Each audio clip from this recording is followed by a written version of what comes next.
थोड़ा सा आपने बोला, अच्छा बोला, आपके लिए मैं ताली तो बजा देता हूँ।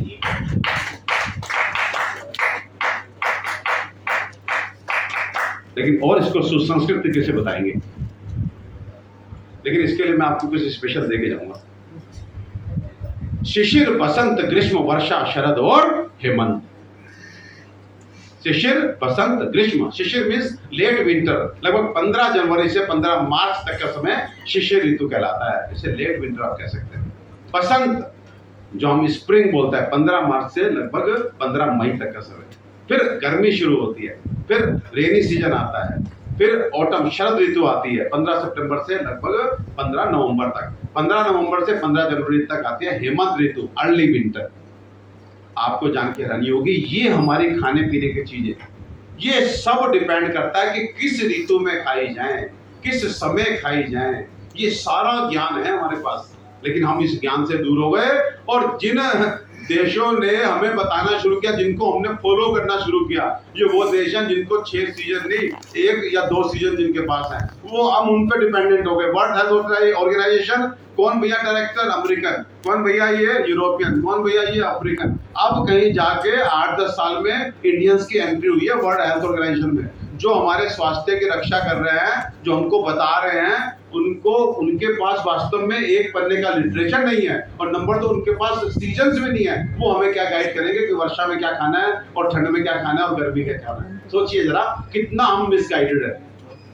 लेकिन अभी वापस से हमने सही करना है। अब हम आजाद हैं, अपनी बात को पूरे जोर शोर से रखेंगे। उनसे कहेंगे कि आपको हमने बहुत, लगभग पिछले 70-80 साल से हम WHO जो कहता है आपकी सर्दियां आई नहीं, और आप देखो हिंदुस्तान टाइम्स में आर्टिकल आता है, coffee, having coffee is very good for heart. बस वो आर्टिकल आया था वर्ल्ड हेल्थ ऑर्गेनाइजेशन से, चॉकलेट खाना अच्छा है। मतलब इस तरह के आर्टिकल आते हैं। और गर्मी आएगी तो कुछ और आएगा। ये सब फालतू का काम चल रहा है। अब हमने कहना शुरू कर दिया कि भैया 75-80 साल 90 साल हमने आपको फॉलो कर लिया, हमने देख लिया, हम भैया छोटे होते चले जा रहे हैं। हम लोग 80 साल जिएंगे, शायद हमारे बच्चे 60 तक पहुंचेंगे अगर आपके हिसाब से चले। अब तुम चुप करो। अब हिंदुस्तान आयुर्वेद के माध्यम से पूरे विश्व को बताएगा कि क्या खाना है, क्या नहीं खाना, कितना खाना है, कितना नहीं खाना, कौन सी 2 चीजें एक साथ खाई जा सकती हैं, कौन सी 2 चीजें एक साथ नहीं खाई जा सकती। खाना खाने का तरीका भी हम बताएंगे। तुम्हें तो खाना खाने का तरीका भी नहीं आता। अब हम बताएंगे सर, अब हम बताएंगे। अब तो ताली बनती है सर, बनती है ताली। ये गौरव की बात है कि हमारे पास ही वो लिटरेचर है जो ये सब बता सकता है। तो मैं वापिस आ रहा हूँ, वात पित्त कफ पे आपको ले गया था। तो ये वात पित्त कफ 3 हैं जो एक तरह से जब डिसबैलेंस होते हैं तो बीमारी करते हैं। अब इनमें से हमारे एक सेइंग है कि इन 3 में भी कोई दोष होगा, तो बोलते है कौन? बोलता है वात दोष। और चरक लिखते हैं पित्तम पंगु कफे पंगु पंगवो मल धातुआ वायुना यत्र नियंत्रे तत्र विशंति मेदवत। वो बोलता है पित्त भी पंगु है, कफ भी पंगु है, और शरीर को धारण करने वाले 7 धातु रस रक्त मांस मेद अस्थि मज्जा शुक्र भी पंगु हैं। ये सब वायु द्वारा नियंत्रित है। जैसे आप जब बादल आते हैं ना, देखो एग्जांपल क्या दे रहा है, वो कहता है कि आकाश में बादल आते हैं, आप अपना सामान समेटते हैं, बारिश होगी, हवा आती है और बादलों को ले जाती है। उसी तरह ये हमारे शरीर का पित्त कफ और धातु भी पंगु है। ये सब वायु द्वारा नियंत्रित है। अगर किसी ने स्वस्थ रहना है तो वो वायु पे अपना कंट्रोल रखे, वायु पे, वात दोष पे। थोड़ा सा इशारा करता हूं आपको, तो फिर जिज्ञासा ये आती है, जब मैंने बोला कि किसी ने अगर स्वस्थ रहना है, बीमारी से दूर रहना है, तो वात दोष को कंट्रोल में रखो। तो एक क्वेश्चन निकल के आता है, वो कैसे रखें? हैं? तो वहां आचार्य जवाब देता है, तैलम वातरा नाम श्रेष्ठम। ये जो तेल है, ये इस दुनिया की वात को कंट्रोल में रखने की सबसे अच्छी एक तरह से द्रव्य है, सबसे अच्छा चीज है तेल। अब आपके मन में आएगा जिज्ञासा, वो कैसे? वो कैसे? वो ऐसे कि एक प्रिंसिपल है, सर्वदा सर्वभावानाम सामान्यम वृद्धि कारणम ह्रास्यतु विशस्य। देखिए सब मैथमेटिकल है। आयुर्वेद को लोग कहते हैं रिसर्च। अरे रिसर्च, हमारे जैसा मैथमेटिकल विज्ञान तो है ही नहीं, लेकिन हमारे लोग कह ही नहीं पाए, वकीलों ने साथ ही नहीं दिया।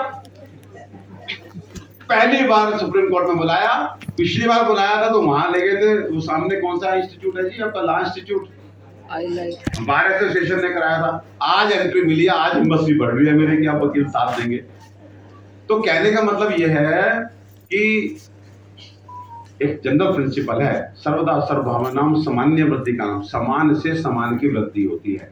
मोटे शब्दों में, मुझे ठंड लग रही है, मैं आपको कहा ठंड लग रही है, आपको मस्ती करनी है, तो मुझे कहो इस रूम में चले जाओ, वहां एसी चला दो, तो मैं और क्या, मैं और कांपूंगा, और कहो ये जरा पानी पियो, वो ठंडा पानी पिला दो, मतलब तब मेरी ठंड बढ़ेगी। विपरीत से हराश होता है, आपने देखा डॉक्टर साहब कांप रहे हैं, तो इस कमरे में बैठो, मतलब गर्म कमरा था, या गर्म कमरा नहीं है तो गर्म चाय पिला दी। तो ये है ना बड़ा सिंपल सा प्रिंसिपल कि समान से समान की वृद्धि होती है और विपरीत से उसका हराश होता है। तो सेम प्रिंसिपल अपना करके आचार्य चरक अपने शिष्य से पूछते हैं कि तुझे वात दोष को कंट्रोल में रखना है ना, जो बीमारी करता है, अब मुझे वात के गुण बता। तो फिर छात्र बोलता है कि तत्र रुक्षो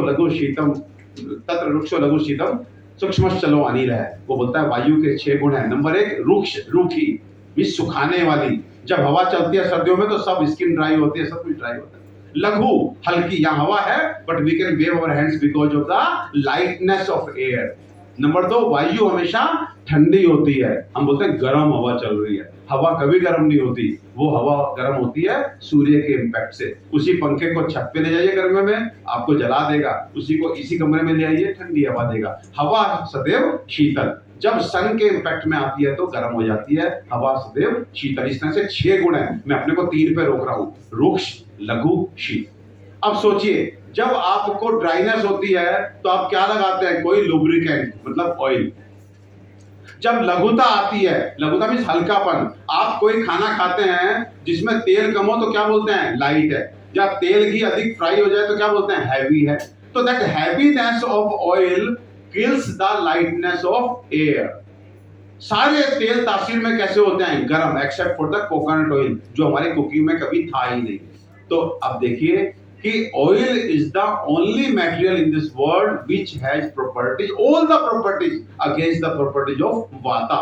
जितना तेल आपके शरीर के संपर्क में रहेगा उतना वात दोष दूर रहेगी, और जितना वात दोष दूर रहेगा उतना आप स्वस्थ रहेंगे, बीमारियों से दूर रहेंगे। तो मैं एक बात बोलता हूं, तेल से नाता जोड़ो, रोगों से नाता तोड़ो। लेकिन अनफॉर्चुनेटली आजकल ना हम तेल खा रहे और ना तेल लगा रहे, ना तेल खा रहे ना तेल लगा रहे, सबकी वायु बड़ी बड़ी है, सबके वायु की प्रॉब्लम है। वायु की प्रॉब्लम सब हो सकती है, पेट खराब मतलब वायु। कैसे पेट खराब, पेट में क्या अग्नि है, अब वो उसे पचाना है, आपने एक तरफ से पंखा चला दिया, अपने घर में जाके आज एक्सपेरिमेंट कीजिए, गैस पे सामान रखिए पकाने के लिए और पंखा साथ में चला दीजिए, उसकी फ्लेम नाचती रहेगी, पक्की खिचड़ी आपकी। तो same is happening in the stomach. वायु जब अधिक होगी तो खाना नहीं पचेगा, इंडाइजेशन होगा, एसिडिटी, गैस, कॉन्स्टिपेशन, क्योंकि खाना पचा ही।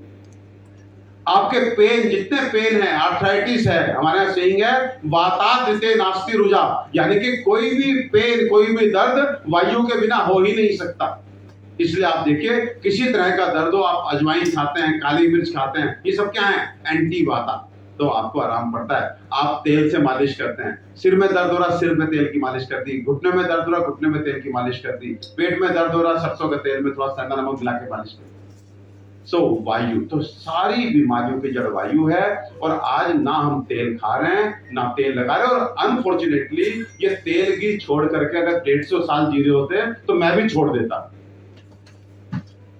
अगर ये तेल घी छोड़ करके क्या हम बढ़िया जी रहे हैं, क्या हम blood pressure, diabetes, heart disease से बच गए? अरे हार्ट में क्या हो गया, ब्लॉकेज हो गया।